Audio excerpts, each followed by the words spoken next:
Le thème qui m'avait été donné à traiter, c'est servir Dieu avec puissance et avec des signes, des prodiges.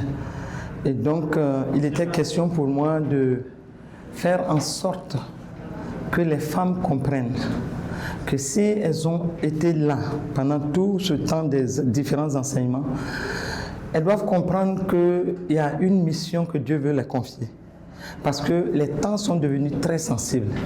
L'humanité aujourd'hui connaît des troubles sous toutes ses formes. Et comme la parole de Dieu nous le dit, on entend parler des guerres et des bruits de guerre. On voit qu'il y a des tremblements de terre, on voit qu'il y a la famine, l'insécurité, les violences sous toutes ses formes, les réseaux sociaux qui sont en train d'amplifier le mal et c'est comme les ténèbres qui couvrent la terre. Dieu aussi a sa stratégie, Dieu a son approche pour lever des hommes et des femmes. Et dans notre cas, regardez la majorité de ces femmes et qui constituent et donc les églises. Une église aujourd'hui, quand tu y rentres, c'est 2 tiers de femmes contre 1 tiers d'hommes. Et donc toutes ces femmes qui sont là et qui étaient en train d'écouter les enseignements, mais fixées sur leurs problèmes, le Seigneur leur demande maintenant de comprendre que lui, Dieu aussi, il a ses besoins. Si lui, Dieu, il a ses besoins, c'est que tout homme soit sauvé.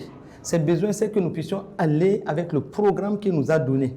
Si nous sommes remplis du Saint-Esprit, revêtus de la puissance du Saint-Esprit, rien ne peut se positionner comme forteresse devant nous. Non seulement pour nos propres défis, mais aussi pour les défis du royaume des cieux.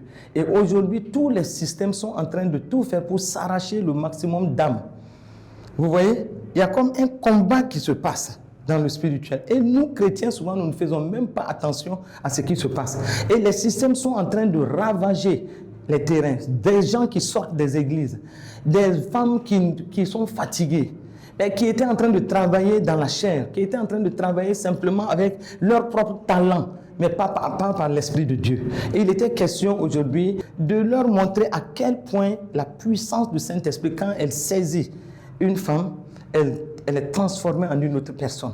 Elle ne sort plus comme une femme ordinaire, mais elle sort comme un instrument rempli de la présence de Dieu, rempli de la puissance de Dieu, et elle va opérer dans tous les milieux, parce que le Seigneur nous a fait venir, c'est des participants qui sont venus, mais elles vont retourner des envoyés de Dieu dans leurs différents secteurs. Voilà l'essence de ce qui a été fait, et il fallait joindre la pratique à la théorie. Moi, j'ai donné pas mal de témoignages pour dire que ce n'est pas moi.